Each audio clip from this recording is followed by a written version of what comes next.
forever, so I can hold you in my arms. I will carry you on my shoulders as long as I'm able. Scare the monsters under your bed. Deep and abiding, liking for you is all I need. Until my heart gives in, I will do everything I can for you.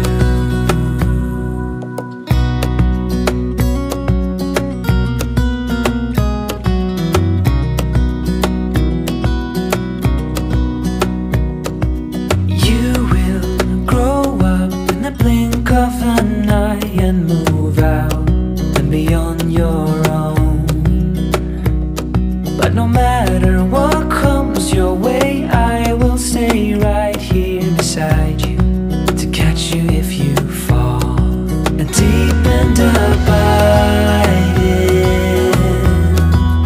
liking for you is all I need.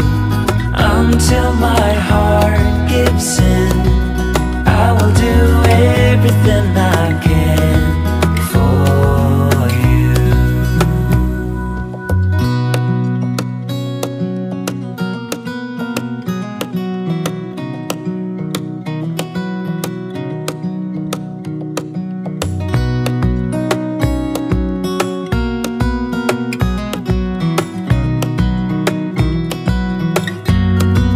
Deep and abiding,